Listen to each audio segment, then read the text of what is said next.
ప్రేమగల ప్రియమైన పరిశుద్ధుడవైన సజీవమైన నిజమైన నిత్య జీవము కలిగిన సత్యదేవుడవైన ఆకాశమందున్న అంతటా అన్ని సమయాల్లో ఉన్న మా పరలోకపు తండ్రి యేసుక్రీస్తు ప్రభువారి నామమును బట్టి హృదయపూర్వకమైన కృతజ్ఞతాస్తుతి ఆరాధన చెల్లిస్తూ మీ పాదముల చెంతకు వస్తున్నాం. మా తండ్రి, పాటల ద్వారా మిమ్మల్ని స్తుతించి పాడి కీర్తించి గణపరచగలిగే కృప మాకు ఇచ్చినందుకే స్తుతిస్తున్నాం. పాలు పొందిన బిడ్డలందరిని బట్టి మీకు వందనాలు. ఆరాధన కొరకై చదువుకునే లేఖన భావం ద్వారా మాతో మాట్లాడండి. నీ మెల్లని స్వరాన్ని వినిపించండి. ఆరాధన ఆత్మతో మమ్మల్ని నింపండి. ఆత్మతో సత్యముతో ఆరాధించడానికి కృప నిమ్ము.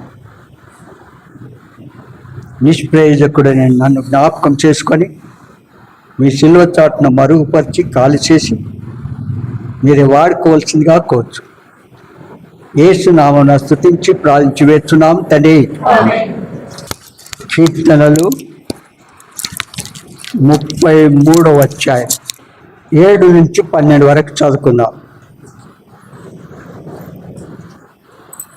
మార్చి చదువుకుందాం. సముద్ర జలములను రాశిగా కూర్చువాడు ఆయనే, అగాధ జలములను కొట్లలో కూర్చువాడు ఆయనే. లోకులందరూ యెహోవా యందు భయభక్తులు నిలుపవలెను, భూలోక నివాసులందరూ ఆయనకు వెరవవలెను. ఆయన మాట సెలవియగా దాని ప్రకారం ఆయన ఆజ్ఞాపింపగానే కార్యము సిద్ధపరచబడెను. అనుజనుల ఆలోచనలను యెహోవా వ్యర్థపరచును, జనముల యోచనలను ఆయన నిష్ఫలములుగా చేయును. యెహోవా ఆలోచన సదాకాలము నిలుచును, ఆయన సంకల్పములు తరతరములకు ఉండును. యెహోవా తమకు దేవుడు కాగల జనులు ధన్యులు, ఆయన తనకు స్వాస్థ్యముగా ఏర్పరచుకుని జనులు ధన్యులు. ఈ అధ్యాయంను కొంతవరకు ధ్యానిస్తూ వచ్చాం. ఇక్కడ దేవుడైన యెహోవా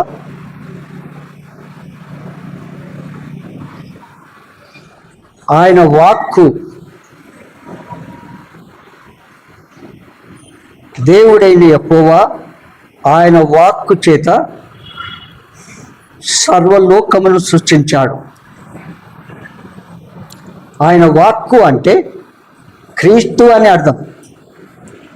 ఆయన వాక్కు అంటే ఏంది? క్రీస్తు అనే అర్థం. ఆ క్రీస్తు, ఆ ప్రియ ప్రభు లేకుండా ఏది కలగలేదు. సర్వలోకాన్ని సృష్టించిన ఆ సృష్టికర్త యెహోవా, పాత నిబంధనలో యెహోవా అని, నూతన నిబంధనలో యేసుక్రీస్తు అని మనం సంప్రదిస్తూ వస్తున్నాం. సమస్తమును ఆయన మూలముగా కలిగెను. ఎవరి మూలముగా? యేసు మూలముగా కలిగెను. ఆయన నోటి ఊపిరి అనగా పరిశుద్ధాత్మ కూడా సృష్టికర్త అయి ఉన్నాడు. మనం చూశాము, పరిశుద్ధాత్మ కూడా సృష్టికర్త అయి ఉన్నాడు. కనుక పరిశుద్ధాత్మను మనం చూడలేం, దేవుని ఆత్మను మనం చూడలేం. కనుక పరిశుద్ధాత్మ దేవుడు మనల్ని ప్రేరేపిస్తూ వచ్చినప్పుడు ఎన్నడూ కూడా నిరాకరించకూడదు. ఆయన చెప్పిన విధంగా వెంటనే మనం ఏం చేయాలా? విధేయత చూపించాల. అనేకసార్లు ఆ పరిశుద్ధాత్మ దేవుడు మనను ప్రభు దినమందు లేదా ఆయా మీటింగ్స్ ఎప్పుడైనా, ఏ మీటింగ్ అయినప్పటికీ, మనం ఏ పనులు చేసుకుంటూ ఉన్నప్పటికీ ఆ ప్రియ ప్రభు ఆయన సమయంలో, ఆ నియమించిన సమయంలో పరిశుద్ధాత్మ దేవుడు మనల్ని ప్రేరేపిస్తూ ప్రోత్సహిస్తూ ఉంటాడు. ప్రోత్సహిస్తూ ఉన్నప్పుడు మనము వెంటనే సిద్ధపడాలా, దేవుని సన్నిధిలో ఏం చేయాలా? ప్రార్థించాలా, ఆరాధించాలా, ఆయన స్తుతించాలా. కనుక పరిశుద్ధాత్మ కూడా సృష్టికర్త అని మర్చిపోకూడదు. 6వ వచనం చదవండి. యెహోవా వాక్కు చేత ఆకాశములు కలిగెను, ఆయన నోటి ఊపిరి చేత వాటి సర్వ సమూహము కలిగెను. ఆయన వాక్కు చేత సర్వ సమూహము కలిగింది. అంటే పరిశుద్ధాత్మ దేవుని ద్వారా ప్రతిదీ కలిగినట్టుగా మనం చూస్తాం. ఆయన వాక్కు అంటేనేమి క్రీస్తు. ఆయన వాక్కు అంటే క్రీస్తు. ఆ క్రీస్తు ప్రభువారు తండ్రి అయిన దేవుడు పరిశుద్ధాత్మ ద్వారా ఈ లోకంలో జీవిస్తూ అనేక రీతిలో మనతో మాట్లాడుతూ వచ్చాడు. ఆ తర్వాత శరీరధారిగా యేసుక్రీస్తు ప్రభువారు భూలోకములకు వచ్చి ఏం చేశాడు?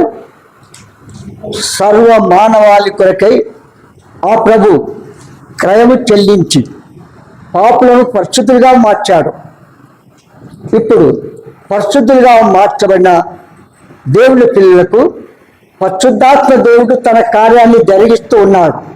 పరిశుద్ధాత్మ దేవుడు ఆత్మ స్వరూపే కనుక ఆయన ఎలా ఉన్నాడు? యేసు ప్రభు వలె ఈ రూపంలో ఉన్నాడని చెప్పలేము. అర్థమైందిగా? పరిశుద్ధాత్మ దేవుడే మనల్ని ప్రేరేపిస్తున్నప్పుడు ఏం చేయాలి? మనం వెంటనే విధేయత చూపించాలి. యోబు గ్రంథము 33వ అధ్యాయం 4వ వచనం చదవండి. ఆత్మ నన్ను సృజించెను, సర్వశక్తుని యొక్క శ్వాసము నాకు జీవమిచ్చెను. చూడండి, దేవుని ఆత్మ నన్ను సృజించెను. ఆత్మ, పరిశుద్ధాత్మ దేవుడు తన కార్యాన్ని ఎట్లా జరిగిస్తున్నాడు చూడండి. దేవుని ఆత్మ నన్ను సృజించెను, సర్వశక్తుని యొక్క శ్వాసము నాకు జీవమునిచ్చెను. ఆ మహాదేవుడు సర్వశక్తిమంతుడు. ఆ సర్వశక్తిమంతుడైన ఆయన శ్వాసము నాకు జీవమిచ్చెను. ఆదికాండం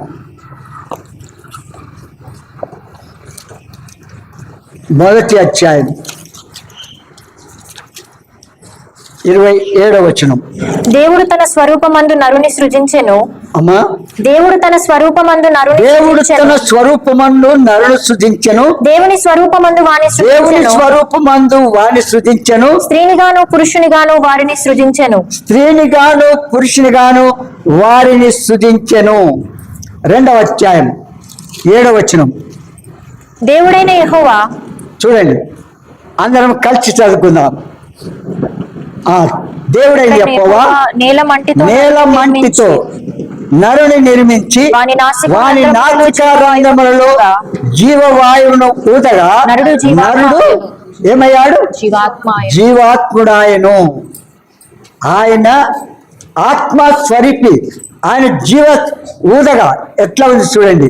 అలా యోబు 33వ అధ్యాయం 33వ అధ్యాయము 6వ వచనములో, దేవుని ఎడల నేను నీ వంటి వాడను, నేను జిగట మట్టితో చేయబడిన వాడనే. ఎలా ఎత్తు చేయబడ్డాను? జిగట మట్టితో. ఎందుకంటే జిగట మట్టి లేకుండా మానవుని కానీ ఒక రూపాన్ని కానీ మనం సిద్ధము చేయలేము. నీళ్లు పడగానే కరిగిపోతుంది, అవునా? జిగట మన్ను అయితే అది కరగదు. కనుక జిగట మట్టితో ఏం చేసినాడు? ఆయన మనల్ని చేశాడు. యెషయా గ్రంథము 64వ అధ్యాయం 8వ వచనం చదవండి. యెహోవా, నీవే మాకు తండ్రివి, నీవే మాకు తండ్రివి. మేము జిగట మన్ను, నీవు మాకు కుమ్మరివాడవు. మేమందరము నీ చేతి పని అయి ఉన్నాము. చూసాం ఎంత చక్కగా. మేము ఆయన ఎవరు? యెహోవా, నీవే మా తండ్రివి, మేము జిగట మన్ను, నీవు మాకు కుమ్మరివాడవు, మేమందరము నీ చేతి పని ఉన్నాము. ఆ ప్రభు మనల్ని ఏం చేశాడు? ఆయన సృష్టి అంతటిని వాక్కు చేత కలుగజేసినాడు. కానీ నరుని మాత్రము ఆయన స్వహస్తములతో సిద్ధం చేసి జీవాయువును ఊదాడు. అప్పుడు జీవాత్ముడు నరుడు అయ్యాడు. కనుక అలాంటి సృష్టికర్త అయిన దేవుని నిరంతరము మనం స్తుతించాలి. సముద్ర జలములను రాశిగా కూర్చువాడు ఆయనే, అగాధ జలములను ఒకటిగా కూర్చువాడు ఆయనే. 33:7 కీర్తనలు 33:7 సముద్ర జలములను రాశిగా కూర్చువాడు ఆయనే, అగాధ జలములను కొట్టలో కూర్చువాడు ఆయనే. చూసావా? అగాధ జలములను కొట్టలో కూర్చువాడు ఆయనే. 78వ కీర్తన, కీర్తనలు 78వ అధ్యాయం 13వ వచనం చదవండి. ఆయన సముద్రమును పాయలుగా చేసి, అందరు తీసిగా, ఆయన సముద్రమును పాయలుగా చేసి వారిని అద్దరికి నడిపించెను. ఆయన నీటిని రాశిగా నిలిపాను. ఇక్కడ ఇశ్రాయేలీయులు ఐగుప్తు దాసత్వం నుంచి వెలుపటికి నడిపించారు. వారి ప్రయాణ జీవితంలో వారికి దేవుని ప్రజలకు పగటిలో మేఘస్తంభముగాను రాత్రిలో అగ్నిస్తంభముగా ఉండి వారి ఆకలి తప్పులు తీరుస్తూ వారు ఆశించింది వారికి ఇస్తూ వారిని నడిపిస్తూ వచ్చారు. అయితే వారిలో అనేకులు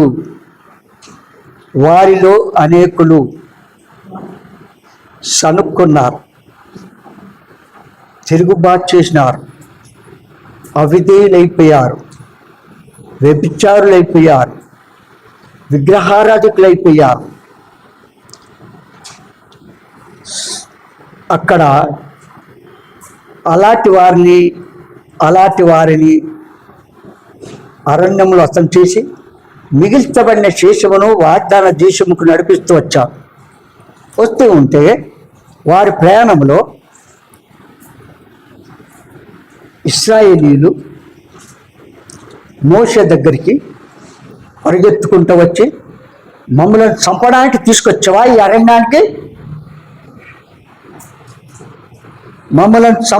తీసుకొచ్చావా ఈ అరణ్యానికి? అని అడుగుతూ ఉంటే మోషే కన్నులు పైకెత్తి, మీరు ఆయన మహిమను మీరు చూస్తారు, ఆయన చేసే మహిమను మీరు చూస్తారు, మీరు భయపడకుడి అని అనగాని, ఆ దేవుడని చెప్పవా, నీ చేతి కర్రను ఎత్తి సముద్రము తట్టు చూపించు. వెంటనే సముద్రము పాయలైపోయి గోడగా నిలిచింది. ఎట్లా? ఇక్కడ అక్కడ గోడగా నిలిచి తారు రోడ్డుగా ప్రయాణం చేసినట్టుగా చేసినారు. తారు రోడ్డు ఎట్లా చేసినారు? గొప్ప ప్రవాహంతో కూడిన గాలి వీచలాగా చేసి ఆ నేలను తారు రోడ్డుగా చేసినారు. అట్లు పరిగెత్తుతూ ఉంటే వెనుక నుండి శత్రువు సాతాను, అపవాది, పరో, వారి రథములు, ప్రధానులు, సైన్యం అంతా కూడా వెంటాడుతూ వచ్చినప్పుడు అక్కడున్న ప్రజలకు విశ్వాసం లేదు. దేవుడు ఇంత గొప్ప కార్యం మా పట్ల చేసినాడు కదా అని విశ్వాసం వారికి లేదు. అయితే అన్నాడు మోషే, దేవుడు చెప్పినది చేసినప్పుడు ఏమైపోయింది? సముద్రము పాయలైపోయి వాగ్దాన దేశానికి వాళ్ళని పంపించేశారు. వాగ్దాన దేశం, పాలు తేనెలు ప్రవహించు దేశం. ఆ వాగ్దానం కానాను పంపించి అప్పుడు శత్రువు, సాతాను, అపవాది, వాని గుర్రములు, రథములు, ప్రధాని, పరో వారన్నిటిని సముద్రంలో ఏం చేసినాడు? రాతి వల్ల అడుగంటున్నట్టుగా చేశాడు. రాతి వల్ల అంటే వారి శవంలో మళ్ళీ పైకి రాకుండా చేసినాడు. వారు చనిపోయిన తర్వాత రాత్రి కడితే ఏ విధంగా శవాలు ఉంటాయో అట్లు వాళ్ళు పైకి రాకుండా చేసేసినాడు ఆయన వాక్ చేత. విన్నారా? కనుక అలాంటి శ్రేష్టమైన దేవుని మనం కలిగి ఉన్నాం కనుక ఆ ప్రభుని ఎంత స్తుతించినా మన నోరు చాలు. నిర్గమకాండము 15వ అధ్యాయము 8వ వచనం చదవండి. నీ నాసికా రంధ్రముల ఊపిరి వలన నీ నాసిక రంధ్రముల ఊపిరి వలన నీళ్లు రాశిగా కూర్చబడను, నీళ్లు రాశిగా కూర్చబడను, ప్రవాహములు కుప్పగా నిలిచి ప్రవాహములు కుప్పగా నిలిచెను, అగాధ జలములు అగాధ జలములు సముద్రం మధ్య గడ్డ కట్టెను. ఏం చేశాయి? అగాధ జలములు గడ్డ కట్టిన తర్వాత వస్తాయి అక్కడికి, ఇంకా రాలే రా, అట్లే నిలిచిపోతుంది. అది దేవుని వాక్కు, అది సర్వలోక సృష్టికర్త అయిన వాక్కు కనుక ఆ విధంగా చూడండి 18 ఆ విధంగానే తిరిగి యెహోషువ గ్రంథము 3వ అధ్యాయము 15 నుంచి చదవండి. అప్పుడు ఆ మందసమును మోయివారు యోర్దానులో దిగిన ఆ తరువాత మందసమును మోయివారు యోర్దానులో దిగిన తరువాత యోర్దాను నదిలో దిగిన తర్వాత మందసమును మోయు మందసము మోయి యాజకులు కాళ్ళు నీటి అంచున మునగానే పైనుండి పారు నీళ్లు బహుదూరమున సారెతాను నొద్దడున్న ఆదామను పురమునకు దగ్గరగా ఏకరాశిగా నిలిచెను. సముద్ర జలములను గడ్డకచ్చినట్టుగా చేశాడేమో కానీ పర్లేదు. కానీ వడిగా ప్రవహించే నీళ్లను, ఈ నీళ్ళేంటి? వడిగా ప్రవహించే నీళ్లను ఏం చేసినాడు? ఎండిన నీళ్ళగా చేశాడు. ఏ మానవుడైనా చేయగలుగుతాడా? ఎవరికి ఏ సాధ్యము కానే కాదు. చూడండి ఎంత చక్కగా పైనుండి పారు నీళ్లు బహు దూరంలో సారపాత నొద్దనున్న ఆదామును పురమునకు దగ్గర ఏకరాశిగా నిలిచాను. లవణ సముద్రమును అరబ సముద్రమునకు పారునవి బొత్తిగా ఆపబడను. కొన్ని కిలోమీటర్స్ దూరంలో, కొన్ని కిలోమీటర్స్ అంత దూరము ఆపివేశాడు. ఇంకా ఏమంటాడు? జనులు ఎరుకో దాటగా యెహోవా నిబంధన మందసమును ఏం చేసినాడు? మందసముగా మోయి యాజకులు యోర్దాను మధ్య ఆరిన నేలలు స్థిరముగా నిలిచిరి. జనులందరూ యోర్దాను దాటుట తుదముట్టు వరకు ఇశ్రాయేలీయులందరూ ఆరిన నేల మీద దాటుతూ వచ్చిరి. ఏం చేసినారు? ఆరిన నేల మీద దాటుతూ వచ్చారు. కనుక ఆకాశము కింద ఉన్న జలములు ఒకచోట కూర్చబడి ఆరిన నేల కనబడుగాక అని ఆజ్ఞ ఇయ్యగా ఆ ప్రకారం ఆయన జలరాశికి సముద్రములని పేరు పెట్టెను. జలరాశికి ఆ సముద్రములని పేరు పెట్టెను. ఆది కాండము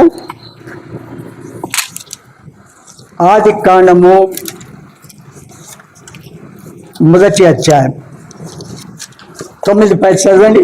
దేవుడు ఆకాశము క్రిందనున్న జలములో ఒక చోటనే కూర్చబడి ఆరిన పలకగా ఆ ప్రకారం ఆయన సముద్రంలో నడుస్తున్న యోర్దాను వడిగా ప్రవహించిన నదిలో నుండి అవతలికి వెళ్ళిన ఏం చేసినాడు? ఆరిన నేలగా చేసి దేవుని ప్రజలు నడిపిస్తూ వచ్చాడు. ఆరిన నేలగా. ఇంకేమంటాడు? దేవుడు ఆరిన నేలకు భూమి అని పేరు పెట్టెను. దేవుడు ఆరిన నేలకు భూమి అని పేరు పెట్టెను. జలరాశికి ఆయన సముద్ర జలములని పేరు పెట్టెను. అది మంచిదని దేవుడు చూచెను. అది మంచిదని దేవుడు చూచాడు. చూడండి, భూమి ఎట్లా కలిగింది? మీకు చాలాసార్లు చెప్తూ వచ్చిన భూమి ఎట్లా కలిగింది అమ్మా? శూన్యంలో కాదు. ఎట్లా చేశాడు భూమిని? ఎట్లా చేసినాడు? మీకు చాలాసార్లు అమ్మా చెప్పండి. మీకు ఎట్లా భూమిని ఎట్లా చేసినాడు చెప్పండి. 2వ పేతురు గ్రంథము 3వ అధ్యాయము 5వ వచనం చదవండి. ఏలయనగా పూర్వము నుండి ఆకాశం ఉండెననియు నీళ్లలో నుండి నీళ్ల వలన సమకూర్చబడిన సమకూర్చబడిన భూమి దేవుని వాక్యం వలన కలిగిననియు. భూమిని ఎట్టు సమకూర్చాడు? నీళ్ళ వలన కలిగ చేశాడు. అర్థమైందా? ఎట్లా? నీళ్లను నీళ్ళగా చేయగలుగుతారా ఎవరన్నా? ఏ మానవుడైనా చేయగలుగుతారా? ఎవరికి అసాధ్యముకైన కార్యములను సాధ్యము చేసే దేవుడు. అందుకే తెలన్నాడు, నీళ్ల వలన సమకూర్చబడిన భూమియు దేవుని వాక్యం వలన కలిగినయు వారు బుద్ధిపూర్వకంగా ఏం చేస్తారు? మర్చిపోతూ ఉంటారు. చూడండి, ఆయన ఆశ్చర్యకరుడు కాదా? ఆ మహాదేవుడు ఆశ్చర్యకరుడు అనడానికి ఎన్నడూ కూడా వెనుకాడం మనం. ఎందుకంటే ఆయన క్రియలు ఆశ్చర్యమైనవి. ఆయన ఆశ్చర్యక్రియలు చేయ దేవుడు, అసాధ్యమైన కార్యములు సాధ్యము చేసే దేవుడు అన్నారా? అందుకే ఇక్కడ ఏమంటాడు? ఆకాశము కింద ఉన్న జలములు ఒక చోట కూర్చబడి ఆయన నేల కనబడును గాక అని ఆజ్ఞయగా ఆ ప్రకారం ఆయన జలరాశికి సముద్రంలోని పేరు పెట్టాను. అలాగనే నేటికి భూమి మీద సముద్రము. ఇక్కడ ఒక సంగతి ఏమంటాడంటే, సముద్రము మెరకగా ఉన్నది అంటారు. ఇక్కడ భూమి పల్లంలో ఉంది, సముద్రము ఎత్తుగా ఉంది, మెరకగా ఉంది. అంటే సముద్ర ప్రయాణం చేస్తూ ఉంటే ఒక పర్వతం ఎక్కినట్టుగా ఉంటుంది. ఓడ షిప్ వెళ్తూ ఉంటుంది. అది ఎక్కిన వాళ్ళకి తెలుస్తుంది, తక్కిన వాళ్ళకి తెలుస్తా? ఎక్కండి, మీరు పోయి ఎక్కి చూడండి. వైజాగ్కి వెళ్ళిపోతే నిన్నరా అక్కడ షిప్స్ ఉంటాయి. ఉప్పాడ అక్కడ ఇక్కడ ఉంటాయా లేవా? ఉప్పాడకు పోయినాం, మేము సువార్త చేసి వచ్చాము నిన్నరా. కనుక ఆ సముద్రం ఒడ్డున అవన్నీ చూసుకుంటూ వచ్చాము. కనుక ఆయన ఎలాంటి వాడు? నీటి ద్వారా నేలను కలిగ చేసినాడు. అవునట్లా? చూడండి, మళ్ళీ చదవడం ఆ మాట 5. ఏలయనగా పూర్వము నుండి ఆకాశం ఉండెననియు నీళ్లలో నుండి నీళ్ల వలనను సమకూర్చబడిన భూమియు దేవుని వాక్యము వలన కలిగిననియు. నీళ్ల వలన సమకూర్చబడిన భూమియు దేవుని వాక్యం వలన కలిగినని వారు బుద్ధిపూర్వకంగా మరుతురు. కనుక దాని కింద వేరుగా ఉంది. అప్పుడున్న లోకమును నీటితో ముంచివేశాడు. అప్పుడున్న లోకమును ఆ మహాదేవుడు ఏం చేశాడు? నీటితో ముంచివేశాడు. ఇప్పుడున్న లోకమును ఏం చేస్తాడు? అగ్నితో కాల్చివేస్తాడు. ఎక్కడున్నది?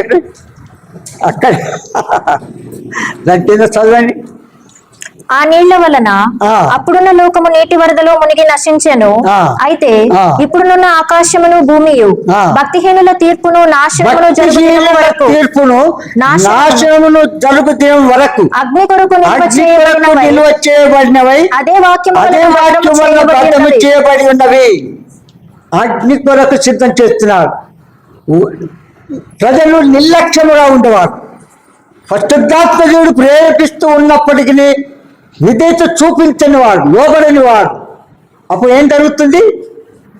ఆనాడు మరి నోహు దినాల్లో వర్షము 40 రాత్రింబగలు వర్షము కురిపించి లోకమంతటిని వాళ్ళు నాశనం చేయబోతున్నారని చెప్పినప్పటికీ కూడా అప్పటి దినం వరకు పెళ్లి చేసుకుంటూ, పెళ్లి ఇస్తూ, ఇల్లు కట్టుకుంటూ, ఇల్లు అమ్ముతూ, ఈ విధంగా తిరుచు త్రావచ్చు ఎంజాయ్ చేసుకుంటూ వెళ్ళిపోయారు. మరికొందరైతే ఈ మధ్యలో ఏsto ఫలాంజనం వస్తాడని ఏం చేసినారు? ప్రవచిస్తూ వచ్చారు. అయ్యో ప్రభు స్థలమని బంగారం మింగడం, పశువులు గొర్రెలను మేకలను కోసుకొని తినడం అన్నీ. అలాంటి మాటలు మీరు నమ్మకూడదంటారు దేవుడు. విన్నారా? అలాంటి వాటిని మీరు ఎన్నడూ కూడా నమ్మకూడదు. కనుక ఇక్కడ ఏమంటాడంటే, సముద్రమును కొండ మీదకి ఎక్కినట్టుగా ఇక్కడ సముద్రంలో ప్రయాణం చేస్తూ ఉండగా దూరం వెళ్ళే కొలది కొండ మీదకి ఎక్కినట్టుగా కనబడును. సముద్ర జలములు ఆయన పెట్టిన హద్దులు దాటలేవు. ఆయన పెట్టిన హద్దులు దాటలేవు. ఇది మనకు ముందుగానే తెలుసు. కనుక అవసరమైతే సముద్రములను ఆయన పిలిచి భూమి మీద రప్పించగలడు. ఆయన సెలవు అయ్యేంత వరకు ఆయన అన్నాడు, ఎక్కడి వరకైతే ఉండాలన్నాడో దానికి హద్దులు నిర్మించి ఎన్ని సునామీలు వచ్చినా, ఎంత వరదలు వచ్చినా, ఎంత వర్షం వచ్చినా, ఎంత తుఫాన్లు వచ్చినా నీళ్లు ఆయన నియమించిన హద్దులు ఇంతవరకు మీరినాయా? మీరలేదు.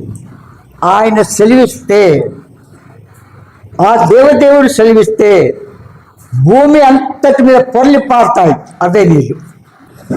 ఆమోసు 5:7-8 చదవండి. న్యాయమును అన్యాయమునకు మార్చి నీతిని నేలను పడవేయవారులారా. ఆయన సప్తఋషి నక్షత్రములను చూడండి, నీతిని నేల మీద పడవేయవారులారా. ఏం చేస్తారు? నేల మీద పడవేసినట్టుగా ప్రవర్తిస్తారు ప్రజలు. విన్నారా? అయితే నేల మీద పడవేసి వాళ్ళారా, ఆయన సప్తఋషి నక్షత్రములను మృగశీర్ష నక్షత్రములను సృష్టించిన వాడు, కారు చీకటిని ఉదయముగా మార్చువాడు, పగటిని రాత్రి చీకటి వలె మార్చువాడు, సముద్ర జలములను పిలిచి వాటిని భూమి మీద పొల్లి పారచేయవాడు. సముద్ర జలములను పిలిచి ఏం చేస్తాడు?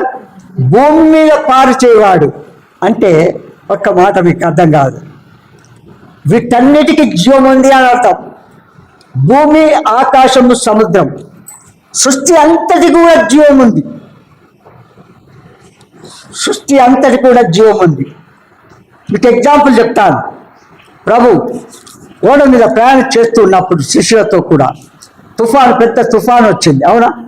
తుఫాను వస్తే ఆ తుఫాను వెంటనే గద్దించగానే ఏమైపోయింది? ఏమైంది?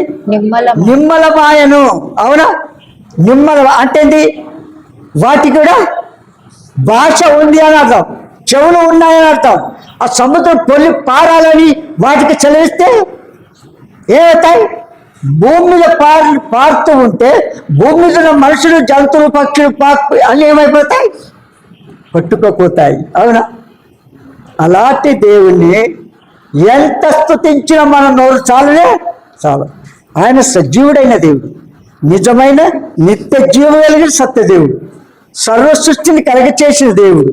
అందుకే ఆ ప్రభును స్తుతించాలి. ఇంకా చదవండి. ఇంకా 9 ఆయన పేరు యెహోవా. ఆయన పేరు యెహోవా. ఎవరైనా భూమి మీద నీళ్లను పాలు చేయవాడు యెహోవా. బలాఢ్యుల మీదకి ఆయన నాశము తెప్పింపగా దుర్గములు పాడగును. అయితే గుమ్మములో నిలిచి బుద్ధి చెప్పు వారి మీద జనులు పగపట్టుదురు. ఒక్క నిమిషం మళ్ళీ చదవండి ఆ మాట. అయితే గుమ్మములో నిలిచి బుద్ధి చెప్పు వారి మీద జనులు పగపట్టుదురు. బుద్ధి చెప్పు వారిని ఏం చేస్తారు?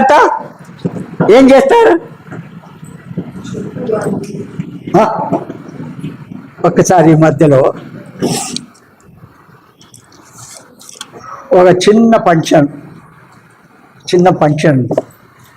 ఫంక్షన్ ఉంటే ఆ ఫంక్షన్లో నా మీద ఉన్న ఫ్రీడమ్ని బట్టి మా అమ్మాయిని గట్టిగా అరిచి చెప్పింది. ఇంకొక అంటుంది, చూడు ఎట్లా మాట్లాడుతుంది రాష్గా, వాళ్ళు అట్లా మాట్లాడతారు అని ఇంకొక అంటారు కదా. వాస్తవేనక్క? చూడండి ఏమంట, వాస్తవేనా? చూడండి ఇక్కడ ఏమంటాడంటే ఎంత చక్కగా, బుద్ధి చెప్పు వారి మీద జనులు ఏం చేస్తారు? పగబడతారు. నన్ను గురించి చెప్పావు.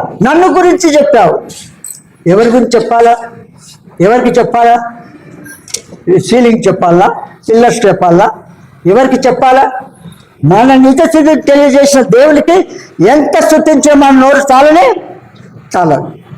అందుకే యథార్థముగా మాట్లాడు వారిని అసహించుకొందురు. ఏం చేస్తారు? యథార్థముగా మాట్లాడు వారిని ఏం చేస్తారు? మనుషులు అసహించుకుంటారు. వారికంటే మంచి నీతివంతులు అనుకుంటారు వాళ్ళు. అది దైవ చిత్తము కాదు. విరుద్ధంగా అట్లు తలంచరాదు, అట్లు మాట్లాడకూడదు కూడా, అట్లు మాట్లాడకూడదు. యోబు గ్రంథము 38వ అధ్యాయం 10-11 చదవండి. దానికి సరిహద్దు నియమించి దానికి అడ్డగడియలను తలుపులను పెట్టించినప్పుడు నీవు ఇంతవరకే గాని మరి దగ్గరకు రాకూడదని ఇక్కడనే నీ తరంగముల పొంగు అనుపబడుననియు నేను చెప్పినప్పుడు నీవు ఉంటివా? చూడండి, సముద్రములు పొల్లిపారం అంటే పారుతాయి, నువ్వు ఇక్కడ వరకు ఉండు అంటే అక్కడికి ఉంటాయి. అది మనుషులు చేస్తారా? ఈ మాట మాట్లాడకూడదు, ఇట్లు చెప్పకూడదు అంటే ఏం చేస్తాం? చెప్పిన వాళ్ళ మీద మోస దగ్గరికి వెళ్ళి ఇక్కడ మమ్మల్ని చంపడానికి తీసుకొచ్చావా, ఇంకో ఆమె వస్తుంది, మమ్మల్ని చంపడానికి తీసుకొచ్చినావా ఇక్కడికి? యెహోవా కార్యములు మీరు చూస్తారు, మీరు భయపడకండి అని ఇట్లా పైకెత్తి మా ప్రభుకు చెప్పగానే నీకు తిన్న కర్ర ఎత్తండి అన్నాడు దేవుడు. కర్ర ఎత్తి చూపియగా లేవండి, ఏమైపోయింది? కర్ర కూడా ఏమి జీవం ఉంది. అవునా? కింద వారిస్తే సర్పం అయింది. అవునా? దాన్ని తోక పట్టుకుంటే మళ్ళీ కర్ర అయింది. అయిద్దా? వాస్తవమే కదా. కనుక దేవుడు తన ప్రజలకు ఆజ్ఞాపించిన రీతిగా, అంటే చూడండి, వాళ్ళు మనలాంటి వారే, కానీ దేవుని వాక్కును ఎంత విధేయత చూపించారు, ఎంత లోపడ్డారు, ప్రభువు ఎంత ధైర్యంగా వారిని వాడుకున్నారు. చూడండి, మనం కూడా ఆ విధంగా చేయగలరు. ఎప్పుడు విధేయత చూపిస్తే, లోపడితే, పరిశుద్ధాత్మ దేవునికి విధేయత చూపిస్తే. 7 గంటల ప్రార్థన అంటే 8 గంటలకు వస్తే విధేయత నాది. ఏమక్క 7 గంటల ప్రార్థన మీటింగ్ అంటే ఎప్పుడు? అలాంటప్పుడు ఆయన అద్భుతాలు చేస్తాడా? చెప్పండి.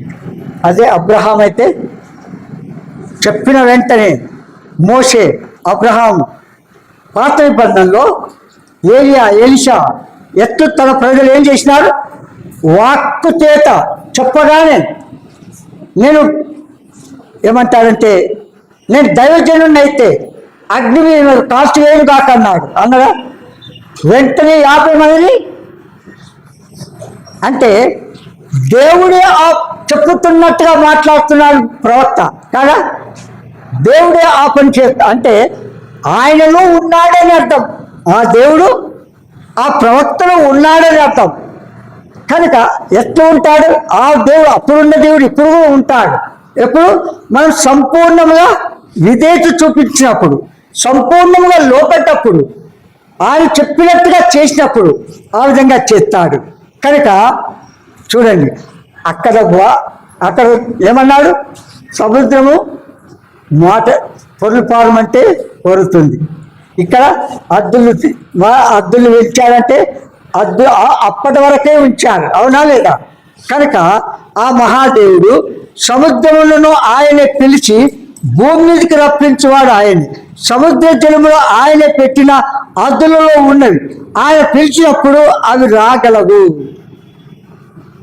ఆయన పిలిచినప్పుడు రాగలవు. చూడండి, 2-3 రోజుల నుంచి మా దగ్గర చిన్న పిల్లి వస్తుంది. మా దగ్గర పిల్లి చిన్న పిల్లి, తల్లి పిల్ల ఉండాలి. దానికి అది దగ్గరికి వస్తుంటే పాలు పోసి వేసిన తర్వాత మా పిల్లలు కూడా దానికి ప్రేమించి చాలా దగ్గర తీసినారు. కానీ వాళ్ళు బయటకు పోతే వాళ్ళు ఎంబడి పోదు. కానీ నేను బయటకు పోతే ఆయన ఎక్కదాకా పోతే అక్కడ వస్తుంది. జింతే పిల్ల నేను బయట అక్కదాకా నేను పనికి పోయినా అది పరిగెత్తుకుంటూ అక్కదాకా వచ్చింది. వేరే మనుషులు వచ్చే వరకు వాటిని చూసి పరిగెత్తుకుంటూ కారు కిందకి వచ్చి వెళ్ళిపోయింది. అంటే ఎందుకు చెప్పినా, చిన్న పిల్లికి విధేయత ఉంది. ఏమంట వాటికి ఎవరు ఏమన్నా పిల్లలు వాళ్ళు పాలు పోస్తారు, నాకంటే ఎక్కువ దానికి వెళ్ళి చేస్తుంటారు. మరి వాళ్ళు వెళ్ళినప్పుడు వెళ్తుందో లేదో తెలియదు. కానీ నేను వెళ్ళినప్పుడైతే ఎక్కడ తిరిగితే అక్కడ ఎంబడెంబడి వస్తుంది. ఇట్లా దాని గారాభం ఎట్లుంటుంది అంటే ఇట్లా పొలుకుంటా ఇది వేసుకుంటా ఇది వేసుకుంటా. ఎందుకు చెప్తున్నానంటే సృష్టి అంతా కూడా దేవుని దృష్టిలో అట్లా ఉన్నాయి. అర్థమైందిగా? ఈ సృష్టి అంతా కూడా ఎట్లున్నాయి, ఆ చిన్న పిల్లి యాక్షన్ చేసినట్టుగా అవన్నీ అట్లా లోపడతాయి. ఇదే కానీ ఆయన రూపంలో సృష్టించిన మానవుని బట్టి ఎంతగానో సంతాపడుతున్నారు, దుఃఖపడుతున్నారు. ఎంత చెప్పినా ఇదే చూపించకపోతే ఏం చేయలేం. అందుకంటాడు ఆయన పిలిచినప్పుడు అవి రాగలవు. అంటే ఇది సముద్ర జలములకు చెవులు ఉన్నాయని అర్థం. అవునంట, ఉన్నాయా లేవా? ఆకాశములకు భూమికి అన్నిటికీ జీవం ఉంది. ఆయన పిలవగానే ఆ పని జరిగిస్తూ వస్తాయి. మన జీవితం అట్టుండాలి. ఇంకేమంటారు? దేవుని అద్దు మీరి జీవించి ఆయన పిలిచిన రాని వారు కొందరు ఉన్నారు. ఆయన పిలిచిన, ఆ ప్రభు పిలిచిన రాని వారు కొందరున్నారు. ప్రభువు తన సేవకుల్లో పరిశుద్ధుల్లో ఉండి ఆయన పిలుస్తూ ఉంటాడు. అప్పుడు దేవుడు పిలిచినాడని అనుకోరు, నిలబడే సేవకుడు పిలిచినాడు, వెళ్దామా వద్దా అనుకుంటారు. అయితే ఆ ప్రభు అన్నాడు, నేను పిలువగా మీరు వినకపోతే. సామెతలు 1వ అధ్యాయం 24 నుంచి చదవండి. నా గద్దింపు విని తిరుగుడి అంటాడు ప్రభు. ఏమంటాడు? నా గద్దింపు విని తిరుగుడి, ఆలకించుడి. ఒక్క నిమిషం, మనం ఎవరిని గద్దించొద్దు. ఉన్నోళ్ళు వెళ్ళిపోతారు. ఏమంటా? ఉన్నోళ్ళు వెళ్ళిపోతారు. ఏమంటున్నా? తొందరగా ముగించు.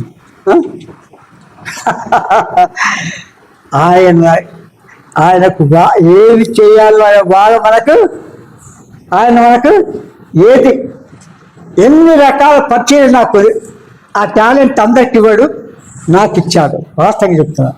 వ్యక్తిగతంగా ఒక వ్యక్తిని సిద్ధం చేసి నడిపించడానికి, కుటుంబముగా, పబ్లిక్గా, 10 మందికి, ఒక్కరికైనా 1000 మందికైనా స్వార్థ చెప్పడానికి దేవుడు ఆ జ్ఞానం ఇచ్చాడు. చూశాను.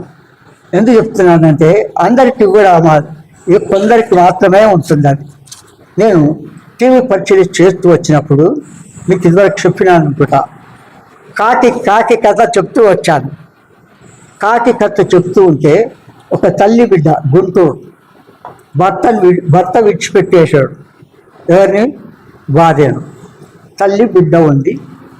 టీవీలో యూట్యూబ్ ఆన్ చేసి చూస్తూ ఉంటే కాకి కథ చెప్తూ ఉంటే జతలు విడిచి తిరిగాను, కాకి జతలు విడిచి తిరిగాను అని అంటే ఆ మాట వీడతో తల్లి అంటుంది, వీడ ఇది మన కొరకే దేవుడు తీసుకొచ్చాడు, దేవుడు మనం మాట్లాడడానికి అన్నారు. అంటే తన కార్యం తాను ఏం చేస్తాడు? పరిశుద్ధాత్మ దేవుడు తన ప్రజల మధ్య జరిగిస్తూ ఉంటాడు. అయితే ఒకసారి గద్దిస్తాడు, ఓసారి నిమ్మలంగా మాట్లాడతాడు. ఆయన ఎన్ని రకాలు మాట్లాడినా సంపూర్ణ విధేయత చూపించాలి. దైవ సేవకుడు అంటే ఈ దినాల్లో సేవకుడు అంటే ఎట్లుంటారు? ఎట్లుంటుందక్క? ఇప్పుడు ఆ దినాల నుంచి ఈ దినం వరకు నా దగ్గరికి, నేను సేవకుడిని, కానీ నా దగ్గరికి ఒక సేవకుడు వచ్చినంటే తగిన మర్యాద చేసి పంపిస్తాను. నేను సేవకుడు అంటే దేవుని చేత ఏర్పాటు చేయబడ్డవాడు, దేవుని పరిచర్య చేసేవాడు, దేవునికి లోబడేవాడు.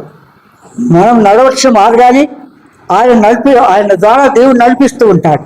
కనుక మన జీవితంలో తగిన గౌరవం వారికి ఇవ్వాలి. నేర్చుకోండి. మీరు లేకపోతే మీరు రాచిగా మాట్లాడము, దేవునికి విరుద్ధంగా మాట్లాడుతున్నట్టుగానే. ఎవరికి?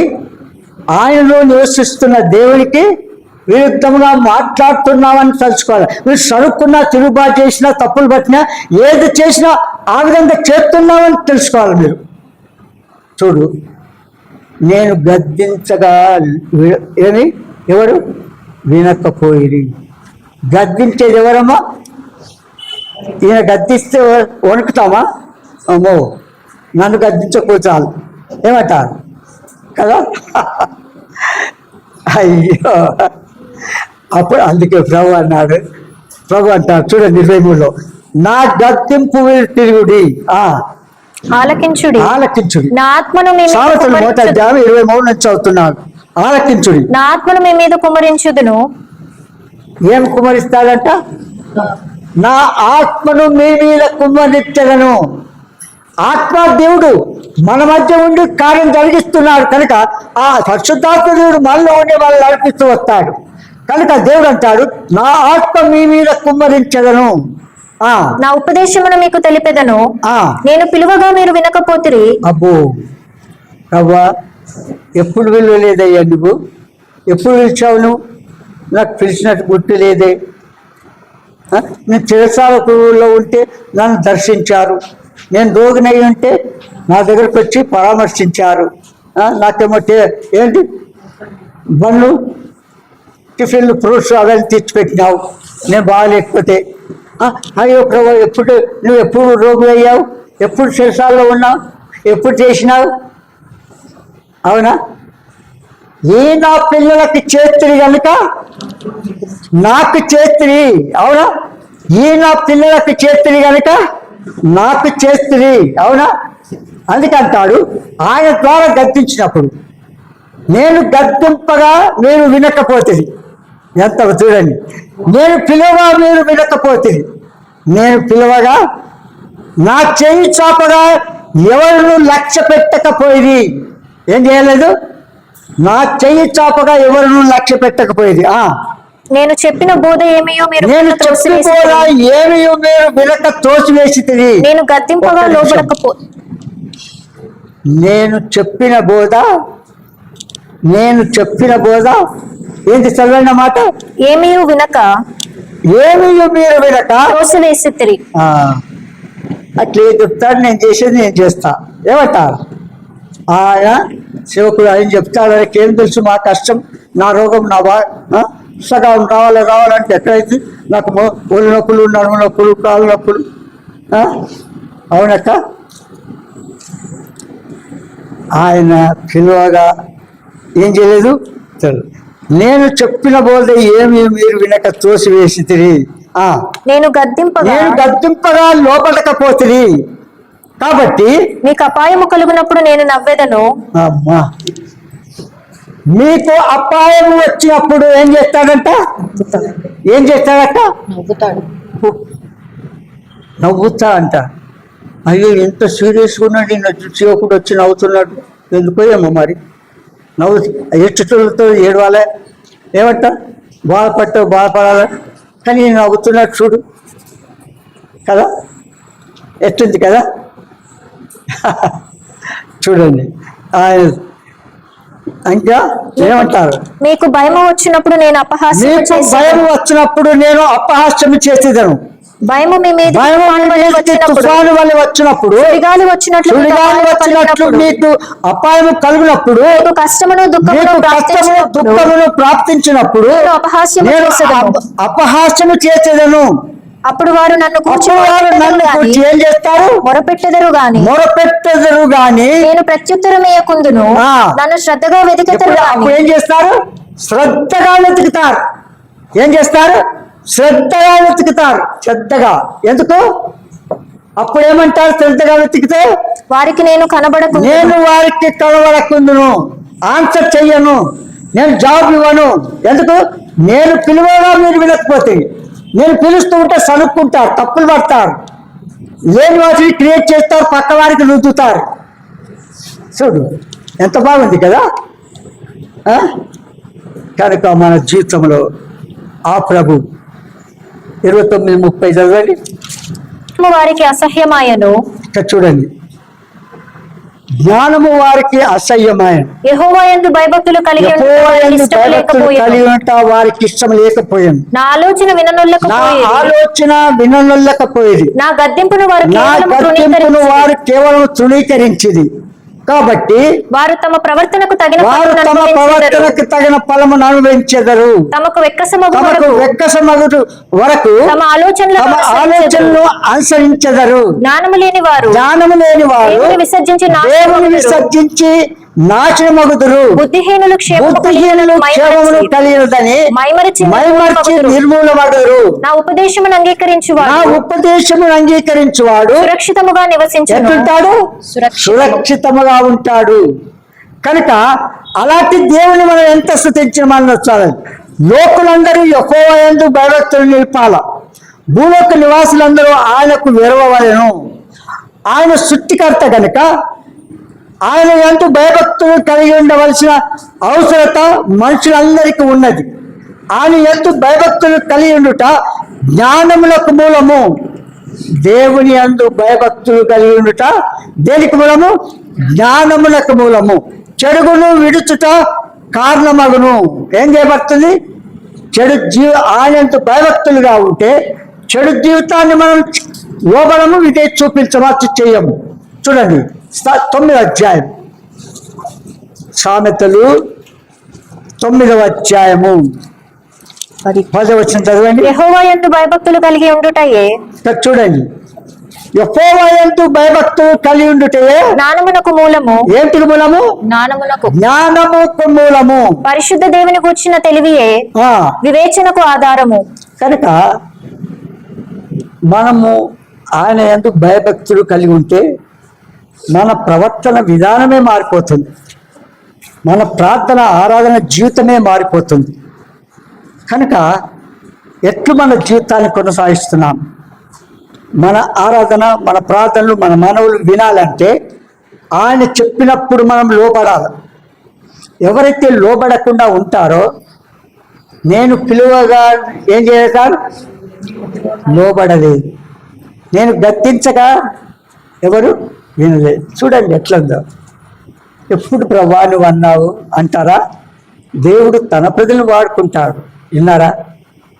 కనుక మన జీవితంలో ఈ మాట ఆధారం చేసుకొని ఒక్క మాట 8వ వచనం చదవండి. 33:8.